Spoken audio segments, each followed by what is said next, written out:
अस्सलाम वालेकुम। अमिता खातून Mishra news channel Korea में आप सभी का हार्दिक स्वागत है। मैं मुस्लिम समाज को अमिता खातून मिश्रा न्यूज़ चैनल कोरिया में तहे दिल से इस्तकबाल करता हूँ और शुक्रिया अदा करता हूँ। आप लोगों को मालूम होगा कि हमारा वीडियो वायरल हुआ, बहुत से लोगों ने देखे और बहुत से लोगों ने सवाल किए और हमने लोगों को बताया।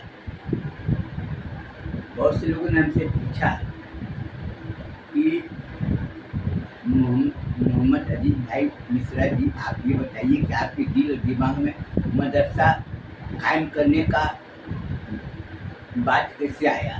तो हमने आपको पहले ही बता चुकी है और हमारी ज़िंदगी का मूल मकसद है कोई भी समाज का बच्चा हो उसको अच्छा शिक्षा दो, अच्छा संस्कार दो और उसको सिद्धांत के बारे में बताओ। शिक्षा और सिद्धांत अगर गलत होगा तो जिंदगी विनाश की ओर जाएगी। अगर आपका सिद्धांत संस्कार शिक्षा से जो जन्म होता है, अगर आप अच्छे शिक्षा पाकर अगर आपका संस्कार अगर अच्छा होगा और सिद्धांत अच्छा होगा तो आपका भविष्य ही नहीं बल्कि आपके परिवार का भविष्य, आपके समाज का भविष्य उज्जवल तो बनेगा ही, लेकिन पूरी दुनिया आपको याद करेगी। आप पूरी दुनिया में आपका एक अलग पहचान मिलेगा। वैसे मैं तो अपने ज़िंदगी में कुछ भी नहीं कर पाया हूँ, लेकिन अपने ज़िंदगी में हमने ये प्रण की है, चाहे कोई भी समाज का व्यक्ति हो, छात्र छात्राएं हो, हमारे एक ही उद्देश्य है, उसमें शिक्षा का संचार करना, शिक्षा दिलाना और उज्जवल भविष्य निर्माण करने हेतु उसको प्रेरित करना, ये हमारा काम है। और हम लोगों को यही बोलना चाहते हैं कि अगर आप अपने भविष्य बनाना चाहते हो तो कोई भी नशा हो आप उससे हमेशा दूर रहो। कुसंगति लोगों से, जैसे दुराचारी, व्यभिचारी, लोभी, कपटी लोगों से हमेशा दूरी बनाए रहो। जैसे छूत की बीमारी किसी को होता है तो आदमी अपना भविष्य के लिए, अपनी जान बचाने के लिए लोग क्या बोलते हैं, अरे इसको छूत की बीमारी, इससे दूर रहो। जैसे अभी कई लोगों ने अभी जो 5 साल पहले 2019 में लॉकडाउन हुआ था और लोग बड़े बीमारी बोल रहे थे, क्या ये मुंह में पट्टी लगाओ और दूर से 3 फीट दूरी से बातचीत करो। लॉकडाउन क्यों लगाया था ये सब तो सबको मालूम ही है, हमें पूरा खोलकर मैं बोलना नहीं चाहता हूँ। बस अगर समझदार हो तो आप अपने से समझ जाओ कि क्यों लगाया गया और बीमारी कितनी खतरनाक आई थी कि लोग ट्रेन बंद कर दिए थे, बसें बंद कर दी थी, आना जाने के ऊपर में हर तरफ रोक लगा दी थी, दुकान वगैरह सब बंद करा दी थी। क्यों? क्योंकि लोगों का मूल उद्देश्य था लोगों का जीवन को बचाना, यही था। और ये जो बता रहे हैं लोगों को, बहुत से लोग हॉस्पिटल में भर्ती हुए, जबरन भर्ती हुए, जबकि उसको कोई लेना देना नहीं। कई लोग तो बीमारी के भय से मर गए जबकि उसको बीमारी थी नहीं।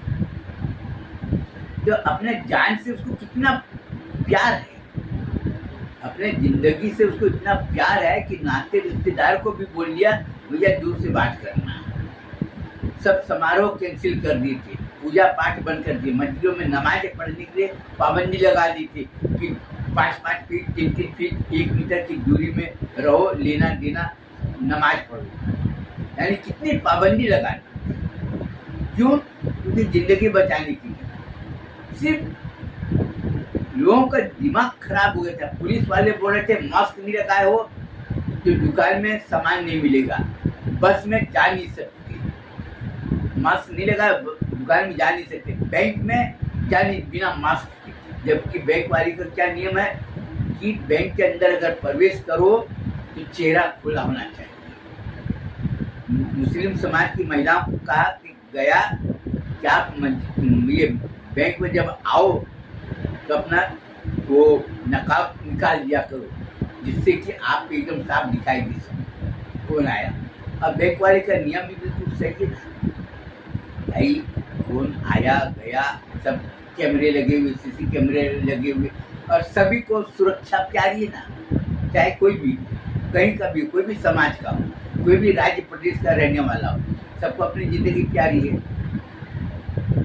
अब रही बात, मैं ये बताना चाहूँगा अपने देशवासियों को, चाहे वो कोई भी स्टेट का रहने वाला हो, महिलाओं को, खासकर महिलाओं को मैं ये बोलना चाहूँगा कि आप अपने बच्चों को अगर उज्जवल भविष्य बनाने के लिए अगर आप अच्छी शिक्षा देंगे, अच्छी बात, लेकिन अगर उसमें संस्कार अगर अच्छा नहीं रहेगा, अगर उसमें सिद्धांत नहीं रहेगा, तो शिक्षा का कोई महत्व नहीं रहेगा। जिस तरह से कपड़े तो पहने, कपड़े तो बहुत किस्म के होते हैं, लोग क्या बोलते हैं, कपड़ा पहनते हैं शरीर को ढकने के लिए, जो कपड़े तो आजकल ऐसे ऐसे हुए पारदर्शी के पूरा शरीर का अंग दिखाई दे, बोले कि हम तो कपड़े पहने हुए, लेकिन वैसा कपड़ा पहनने से फायदा क्या, शरीर का जब पूरा भाग दिखाई दे रहा। उसी तरह से शिक्षा प्राप्त ये सही है, लेकिन शिक्षा प्राप्त करने पर जब आपका समाज का विकास की ओर जब आपका ध्यान नहीं है, उसका उद्देश्य नहीं है, तो फिर क्या फायदा वैसे शिक्षा प्राप्त करने से। और अपने मुस्लिम समाज को तो ये बोलूँगा कि हम मदरसा खोले हैं, और उनसे ये पूछूँगा, ये पूछना चाहता हूँ, आप ये बताइए, कुरान शरीफ की तालीम देती है, अच्छी बात है, हदीस की तालीम होती है, अच्छी बात है, नमाज की तालीम होती है, अच्छी बात है। आप ये बताइए, जो आदमी बोलते ना मैं आदिवासी समाज का हूँ, बौद्ध समाज का हूँ, कोई बोलता मैं हरिजन हूँ, कोई कुछ बोलता है, कोई बोलता मैं ये जात का हूँ, अगर वो मुस्लिम बन गया और वो मुस्लिम बन गया, नमाज पढ़ना चालू कर दिया और कुरान शरीफ पढ़ लिया, वो हाफिज बन गया, तो आप उसके पीछे नमाज पढ़ोगे कि नहीं पढ़ोगे, ये बताओ मुझे। अब आप बोलोगे कि उसका बाप दादी तो खिंजीर का मांस खाते थे, उसके बाप दादी ये काम करते थे, उसके नाना हो, दादा हो, नानी हो, दादी हो, ये हो, वो करते थे। तो जो हाफिज बन गया, जो बोलता है मैं मुसलमान बन गया, ला इलाहा इल्लल्लाह मुहम्मद रसूलुल्लाह, कलमा पढ़ लिया, मुसलमान बन गया, अब वो बुरे काम करना छोड़ दिया, तो आप उसका साथ दोगे कि आप उससे अपनी दूरी बनाओगे,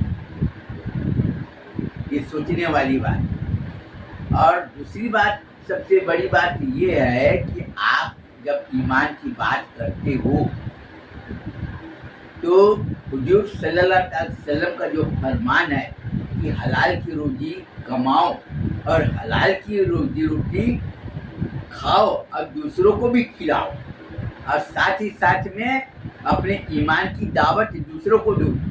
उसमें ऐसा कहीं लिखा हुआ है क्या कि ईमान की दावत सिर्फ फलाने लोगों को देना? दीन इस्लाम की दावत तो तुम किसी को भी दे सकते हो, वो आए ना आए ये उनकी मर्जी है, लेकिन हमारा काम है दीन की दावत देना। अब ये बताइए आपको कि आप हुजूर का फरमान बता रहे हैं कि हुजूर के सहाबी लोग हलाल की कमाई करते थे और हलाल की कमाई करते और हलाल की कमाई खाते थे। कभी किसी ने सुना कि हुजूर के जो सहाबी है या हुजूर किसी ने हराम की कमाई किया और हुजूर के सामने आया तो उन्होंने कबूल किया? ये बात आपको सोचना है, आप अपने दिल से सोचो, अपने दिमाग से सोचो। क्या है कि पढ़े लिखे नहीं है तो क्या हुआ, लेकिन अल्लाह ने आपको सोचने समझने के लिए दिमाग तो दिया है ना। आपको कुछ भी चीज़ अगर जानकारी चाहिए तो आपको मुंह दिया ना, आप उससे बात कर सकते, पूछ सकते हो, नकल कर सकते हो, और जो चीज़ नहीं जानते हो तो आप दूर जाकर आप उससे मिल सकते हो जानकारी के लिए। और अगर आप सही बात जानते हो तो आप दूसरे को बताओ। जैसे लोग बोलते ना कि अगर तुमने कोई आदमी गलत काम कर रहा है, अगर तुमने उसकी जानकारी नहीं दिया तो गुनाह में तुम भी शामिल माना जाएगा। बहुत से मौलाना लोग क्या बोलते हैं कोई आदमी इस्लाम के खिलाफ काम कर रहा है, जैसे मरा हुआ जानवर या मरी हुई मुर्गी अगर किसी को बिरयानी बनाकर या चिकन बनाकर दिया, आपने उसको देखे अपने आँख से और आप खामोश रहे और वो बेचारा सामने वाला खा लिया, तो उसका गुनाह तुम्हारे ऊपर में आएगा। तुम इससे बच नहीं सकते। ये मौलाना लोगों का बयान है, हमारा बयान नहीं। और हमारा बयान क्या है कि अगर आप किसी को जानकारी दोगे तो तुम्हारी पहचान बनेगी। आप किसी को मुसीबत में साथ दोगे, अल्लाह ताला क्या अजर देगा नहीं देगा वो बात की बात है। अगर आप किसी मुसीबत में कोई आदमी अगर है, अगर आप उसको साथ दोगे तो क्या होगा, इस समाज में आपकी पहचान बनेगी। समाज में लोग आपको इज्जत करेंगे। क्यों करेंगे? क्योंकि कोई मुसीबत में है और वो आपने उसको साथ दिया। अब वो आदमी क्या करेगा, अब वो भी किसी को मुसीबत में देखेगा तो वो भी साथ देगा। तो इस तरह से एक दूसरे को सहयोग की भावना उत्पन्न होगी, सहयोग की भावना जागृति होगी, तो क्या होगा कि सभी लोग सुखी रहेंगे, दुखी नहीं रहेंगे। दुखी क्यों नहीं रहेंगे? कि कोई भी आदमी देखता है कि ये परेशान है, बिना सहायता मांगे आप उसको जाकर सहायता करोगे तो वो आपको दिल से इज्जत करेगा, आपके मान सम्मान करेगा, आपके परिवार के मान सम्मान करेगा। इसका उदाहरण तो आपको मालूम होगा, मैंने आपको पहले बता दिए। अग्रवाल समाज का अग्रसेन महाराज का सिद्धांत क्या था? 1 रुपया और 1 ईंट जो बाहर से अगर कोई आता है जिससे वो व्यापार कर सके और रहने के लिए घर बना सके। इसका सिद्धांत क्या था? वो अपने समाज के लिए कितना ऊंचा काम किया है। पहले वो हिंदू समाज का है तो क्या हुआ, वो अग्रवाल समाज का है तो क्या हुआ, लेकिन उसका नकल अगर हमने उतार लिए तो मेरे को पाप होगा कि पुण्य होगा? कई लोगों को मैं पूछा अग्रवाल समाज से, अग्रवाल समाज भवन में जाकर कि भाई हमने आपके समाज का जो वो कुल पिता है अग्रसेन महाराज जी, हमने उसका नकल उतारे, आप मेरा अपमान करोगे कि सम्मान करोगे? क्या बोलता है, मैं सम्मान करूंगा। अच्छे काम का नकल कोई भी उतार सकता है। अच्छे काम को चलने के लिए वो किसी का भी, भगवान महावीर जी का संदेश जाकर सुनते हैं। ये तो दिमाग में भरा हुआ है तो वो दूसरे समाज का, अरे दूसरे समाज का हो चाहे तीसरे समाज का हो चाहे चौथे समाज का हो, इससे हमको करना क्या? हमको अपना उज्जवल भविष्य बनाना है। हमको क्या करना चाहिए? रामनवमी आती है तो लोग सम्मान करते हैं, लोग लड्डू बांटते हैं, ये खाते हैं। कोई भी समाज का उसे है कि रामनवमी वाले कोई ऐलान करते क्या कि रामनवमी का विजय, रामनवमी का जो यात्रा निकाला जा रहा है उसमें सिर्फ यही समाज के लोग आना, दूसरे समाज के लोग मत आना, ऐसा कोई ऐलान करते क्या? वैसे सिख समाज वाले वो अपना निकालते, जुलूस निकालते हैं और गुरु नानक जयंती मनाते हैं। कोई वो लोग बोलते हैं क्या कि सिर्फ सिख समाज वाले आना, दूसरे समाज वाले को पानी मत देना, कुछ मत देना, ऐसा कभी सुने? वैसा ही जय झूलेलाल का यात्रा निकालते हैं लोग, देते हैं, वो उनका काम है देना, तुमको लेना ले, नहीं लेना मत लो, तुम्हारी मत। लेकिन वो लोग निकालते हैं, देते हैं, सबका सम्मान करते हैं। वो लोग बोले क्या, इसमें मुस्लिम समाज के लोग अगर आएंगे तो उसको भगा देना, मुस्लिम समाज के लोग आएंगे तो उसको पानी मत देना या उसको जो प्रसाद वगैरह है मत देना, ऐसा लोग कभी बोले? कोई पोस्टर लगाए कभी कहीं पर भी? कोई नहीं लगाए। हमारा ईद मिलादुन नबी होता है तो हम तो कभी ऐलान नहीं करते भैया कोई भी समाज के आए।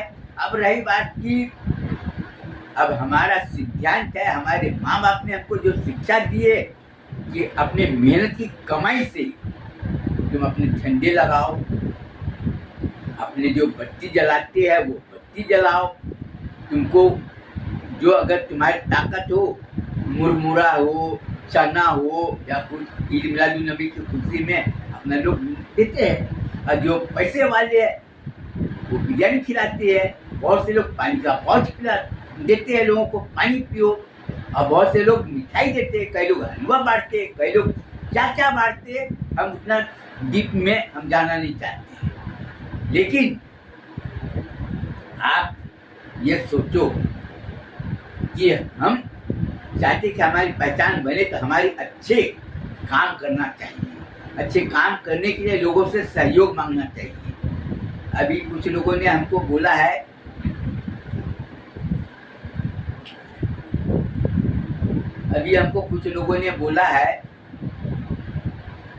कि मिश्रा जी आप ये बताओ कि तुम्हारे मदरसे में जो बच्चे पढ़ते हैं उसको आपने कुरान शरीफ ला कर दिया, कहाँ से ला कर दिए? दूसरे समाज वालों से ला कर दिए, ठीक है ना भाई। जहाँ से मैं कुरान शरीफ लाया हूँ, मांगा हूँ, वो लोग सब बेचारे लोग क्या है, मेहनत करने वाले। हमने उनको बोला, दोनों हाथ जोड़ कर बोला कि भाई हमारे मदरसे में गरीब बच्चे हैं पढ़ने वाले, हमारे पास में पैसा नहीं है, अगर आप लोग अगर कुछ करो तो हमको पैसा मत दो कि कुरान शरीफ खरीद कर और दे दो। तो बहुत से लोगों ने दिए, बात नहीं बोलते मुस्लिम लोगों से क्यों नहीं? मैं बोला ठीक है ना, मैं मुस्लिम लोगों से तो मैं बोलता, लेकिन मैं मुस्लिम लोगों के पास में जाओ और तरह तरह के बात करते। कहाँ से आए? छत्तीसगढ़ की। बाप रे, छत्तीसगढ़ से आए, उतना दूर से आए, क्या उधर में मुसलमान नहीं है? सीधे बोलते, क्या उधर के मुसलमान लोग क्या मर गए? हम लोग उतना दूर से आते हैं। मैं बोला आपका कहना सही है भाई, ठीक है कोई बात नहीं। हमने किसी को कुछ बोला नहीं और हम बोलना भी नहीं चाहते हैं, क्योंकि मदरसा हम खोले थे, हम अपने बल पर खोले। अपने मदरसे में पढ़ने वाली बच्ची और बच्चियों को ये बोलना चाहूँगा कि तुम अपने दिमाग से तुमको खुद सोचना है कि तुम्हारी माँ है, तुम्हारे पिताजी, तुम्हारे अब्बा है, तुम्हारे लिए खुशी के लिए कहाँ से मांग कर लाया, कुछ भी करके लाया, मंजूरी करके लाया, तुमको दिया, वो कबूल है, ठीक है। अब ये बताओ कि कोई आदमी चोरी का माल देगा या चोरी हराम के, जैसे चोरी का माल खरीदता है, बहुत से लोगों को बेईमानी करता है, हेरा फेरी करता है, वो लाकर देगा तो तुम उसको लोगे क्या? कितना भी अच्छा कुरान से क्यों ना, जयनमाज क्यों ना हो, आप लोगे? अभी बहुत से लोगों ने हमसे पूछे, हज करने के लिए गए थे तो हम आबे जमजम का पानी लिए, खजूर दिया हमको लिए, तो तस्बीह होता है नहीं गिनने वाला, क्या उसको बोलते हैं, अरे वो सुभान अल्लाह बोलते हैं, अल्हम्दुलिल्लाह बोलते, तस्बीह होता है, वो दिए तो हमने लिए। लेकिन हमारे पर में पाबंदी है और हमको अनुमति लेना पड़ता है और हमको लिखना पड़ता है कि हमने जिनसे आबे जमजम का पानी लिया है और जो हज करके आया वो मेरे को खजूर दिया है, वो आदमी शराब नहीं बेचता, शराब नहीं पीता, जुआ नहीं खेलता, वो हराम की कमाई नहीं करता और वो किसी के साथ में बेईमानी नहीं करता, इसलिए हमने उसका ली है। अब जिसको हम नहीं जानते हैं उससे तो ना जोड़ते, भैया हमको अभी जमजम का पानी भी नहीं चाहिए, आपका खजूर भी नहीं चाहिए, आपका कोई भी चीज चोखा जो बोलते हमको नहीं चाहिए। मस्जिद में बहुत से लोग मारते, अपना नमाज पढ़े, अपना चुपचाप चल गए। कई लोग मेरे को बोल रहे थे, अरे ये जाबिर, मैं बोला जय श्री राम, हमको नहीं चाहिए, आप नाम मत लो बस। सर लोग मेरे को ऐसे दिखते रहे जैसे ये कोई अजूबा आदमी। मेरे से बोले तुम्हारा क्या नाम है? मतलब तुमको हमारे नाम पता है, तुमको करना क्या? अपनी बेटी की शादी कराना है क्या कि मेरे बारे में, मेरे खानदान के बारे में तुम पूछताछ कर रहे हो? बोला आबे जमजम के पानी को तुम नकार। मैं बोला मैं बोल रहा हूँ कि आप नाम बिल्कुल मत लो। मैं आपको क्या बोला, नाम बिल्कुल मत लो। हमने नमाज पढ़ी, आपने चुपचाप जा रहे, जिसको तुमको देना दो, उसको लेना दो। तो मौलाना लोग मेरे को बुलाए और बहुत से लोग मेरे को जबरदस्ती पकड़ लिए, बोले तुम मुसलमान हो कि नहीं हो? बोला ये सब मेरे को पता नहीं है, मैं मुसलमान हूँ कि नहीं हूँ ये मेरे को भी पता नहीं। मैं तुमको क्या बता सकता? मैं नमाज पढ़ना सीख लिया, नमाज पढ़ता मस्जिद में। आज तुम बोलोगे कि हमारे मस्जिद में नमाज पढ़े नहीं, मत आना, हम नहीं आएंगे। बहुत से लोग तो मेरे को मना कर देना, बहुत से लोग मेरे को बोले कि देखो हम लोग मुसलमान हैं, ईमान वाले हैं, और तुम्हारा ईमान का अता पता नहीं, तुम हमारे मस्जिद में नमाज पढ़ने मत जाना। धन्यवाद आपको, हम नहीं आएंगे, हम नहीं जाते उसके मस्जिद में नमाज पढ़ने। बहुत से लोग मेरे बारे में पता किए तो बोलते उसका आधार कार्ड में तो लिखा है मोहम्मद अजीज बख्श मिश्रा, उसके अब्बा का नाम लिखा है। बहुत से लोग बोले वो तो चिरीमिरी का रहने वाला है, उसके अब्बा रहीम बख्श मैनी सरदार है। कई लोग बोले ये है वो है। हमसे बोले मतलब हमको ज़्यादा बात करने की जरूरत नहीं, हमने आपको बोला ना, आप बोले हमारे मस्जिद में नमाज पढ़ने मत करना, हम नहीं। और मेरे से बहुत से लोग पूछे कि मुस्लिम लोग क्या खाना नहीं खाते, हाथी का नहीं खाते, और हमको जरूरत क्यों जरूरत नहीं? कि जब हमारे जान पहचान नहीं। बहुत से लोग तो बोले ना मदरसे के चंदे के लिए आए हो, तहदीकनामा है, हमारे पास में तहदीकनामा तो नहीं है। उधर से मालेगांव में गया था, आज से करीब 25 साल पहले की बात है।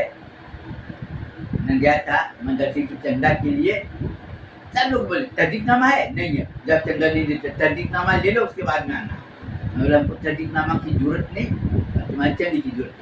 उधर में कोई हिंदू समाज का था, मैं उसको दोनों बोला, दोनों हाथ जोड़ा, बोला भाई आप मेरे को सिर्फ एक गिलास पानी पिला दो। दिमाग चकराया, पानी पिला दो, बोला हाँ, इधर में ऐसा कोई नहीं किया। वो क्या किया, 15 मैं बोला पैसा नहीं लूंगा, आप अपने हाथ से मेरे को वो पानी का बोतल खरीदा, अब मेरे को दे दिया, हम लोग बहुत बहुत धन्यवाद आपका। गर्मी का दिन है, मेरे को बहुत पानी प्यास लगा, अब इधर जाऊंगा तो जैन समाज वाले को मैं मिलूंगा, मैं बोलूँगा कि अपना पूरा नाम पता बताऊंगा तो मेरे को रोटी दे देगा, गुड़ भी दे देगा। तो भी उधर के मुस्लिम सब दिखने लगे, बोले तुमको भूख लगी? मैं बोला भूख लगी, बोला चलो हमारे घर में। मैं बोला हमारे पास में तहदीकनामा नहीं है। अरे छोड़ तहदीकनामा को, मैं बोला हमारे पास में जब तहदीकनामा नहीं है तो आप हमको चाय पानी क्यों दोगे? भाई मेरे को भूख लगी, हम ले लेंगे ना, काय को परेशान, हमको पानी प्यास लगा। ये श्रीमान जी को बोला, इन्होंने पानी का बोतल दिया, हम लोग पानी पिए, मेरे को बहुत अच्छा बोला पानी पानी से कहीं पर बोला हाँ ठीक है पी सकते ना, तुमको परेशान होने की जरूरत क्या है? मैं ये पूछना चाहता हूँ, मैं कहाँ का रहने वाला हूँ, ये है वो, या तुम अपना कुछ भी करो, हमको उससे कोई मतलब नहीं। बहुत से लोग समझाने को, मैं बोला कि ये सब समझाने का बात छोड़ो, मैं जब ये पूछ रहा हूँ आपको बोल रहा हूँ कि जब तहदीकनामा नहीं है आप चंदा नहीं देते, ठीक है ना, जब मेरे पास में तहदीकनामा नहीं था आप मेरे को पानी क्यों दोगे? हमको ये बताओ। मेरे को भूख लगी, ठीक है, हम दूसरे जगह दूसरे समाज वाले के पास में जाएंगे, दोनों हाथ जोड़ के बोलेंगे भाई मेरे को भूख लगी, रोटी वगैरह हो तो मेरे को दे दो, ये दोगे, मैं खा लूँगा, दे जाऊँगा। तो हमने रिजेक्ट कर दी कि हमको तुम्हारी कोई बात सुनना नहीं, वो अल्लाह रसूल की बात सुनना, हमको कोई बात सुनना नहीं।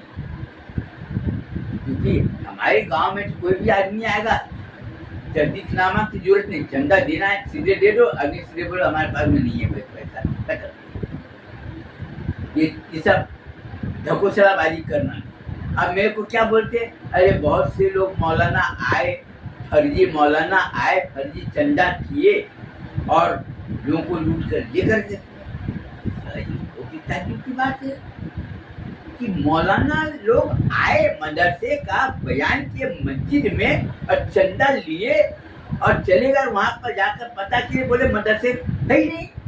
यानी मौलाना लोग पढ़े लिखे होकर जब झूठ बोलते तो दूसरे के बारे में क्या सोचना,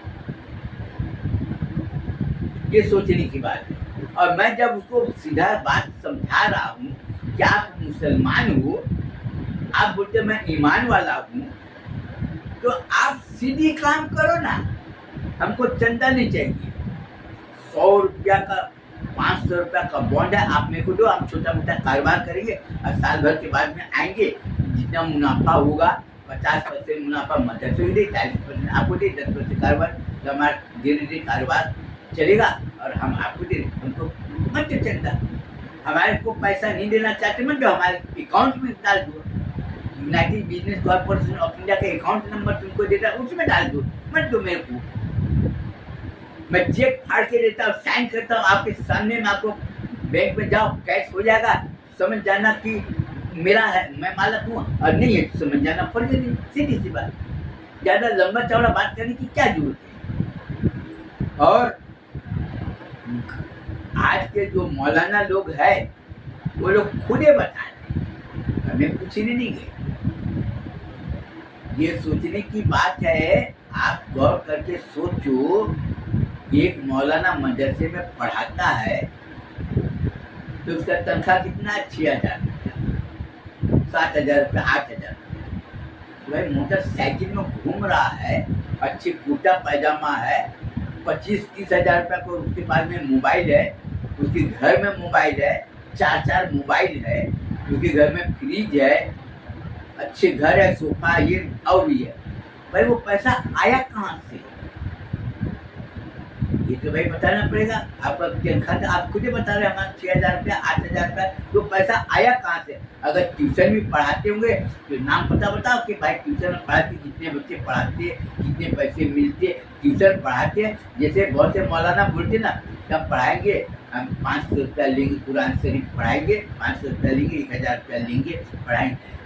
कुरान शरीफ की तालीम दिला रहे ना, वो अपना मेहनत का पैसा अगर मांगा कि हम तुम्हारे बच्चे को आएंगे, हम बहुत से लोग पढ़ाते ना, हम इतना पैसा लेंगे पढ़ाएंगे, ठीक है, वो अपना मेहनत का पैसा ले रहा है। कुरान शरीफ पढ़ाना सब आपका काम, ये बात सही, लेकिन वो तो अपने बीवी बच्चे खर्च को पूरा कहाँ से करेगा? ये सोचने की बात है ना। तो ठीक उसी तरह से तो वो जवाब नहीं दे रहा है।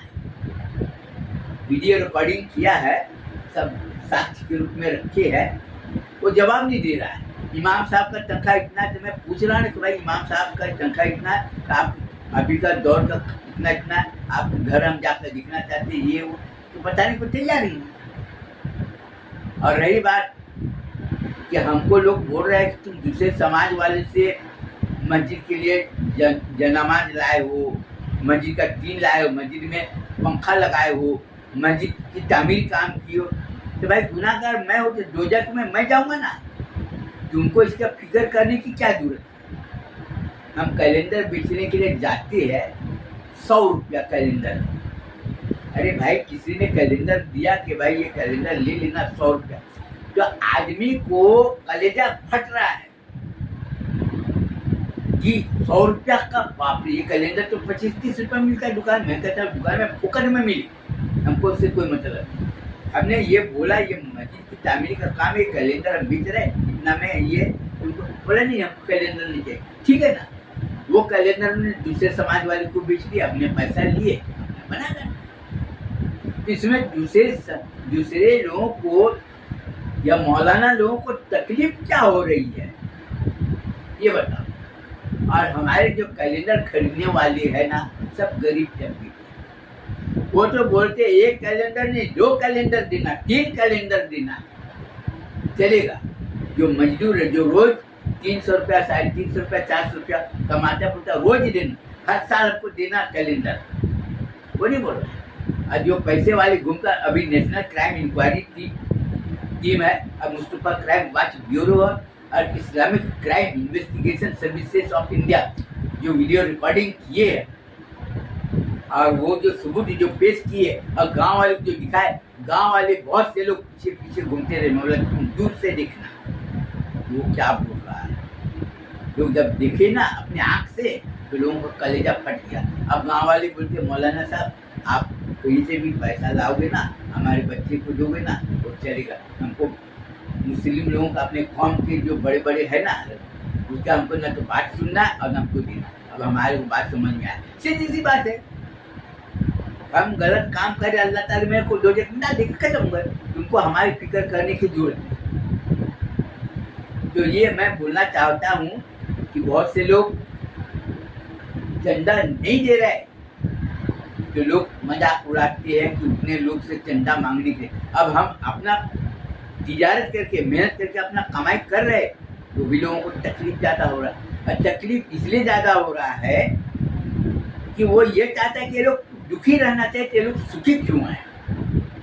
कई लोग हमारे मस्जिद में और मदरसे में बहुत से लोग गए कुरान शरीफ देने के लिए या नमाज देने के लिए, कि हमारे तरफ से ये लोग, कई लोग नजराना देने के लिए गए, कोई बच्चे नहीं लिए, हमने सबको बता दिया। गांव में जाकर घूमे कि ये लोग ये ज़कात दे रहे हैं, ठंडी का दिन है, कंबल ले लो, स्वेटर ले लो, चादर ले लो, कोई नहीं दिया। बोले सब अपना ले जाओ यहाँ से, वो सब अपना कर लीजिए, सब अपना देख लीजिए। तो ईमान की ताकत वो है कि मुसलमान के भेष में शैतान आएगा आपको देने के लिए, लेकिन आपको आना नहीं है। इसके बाद आपके पास में जितना है आप उतना ही काम करो।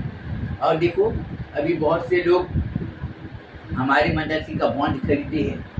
कई लोग तो हमारे मदरसे को देखने के बाद, हमारी बात को सुनने के बाद बॉन्ड को फाड़ दिए। एक ही बार बोले मौलाना हमने आपको पैसा दिया, आप ये पैसे को गाड़ी खरीदो, अपना घर बनाओ, अपने ऊपर खर्च करो, हमको ये सब नहीं बोलना है, आपका जो दिल में आए।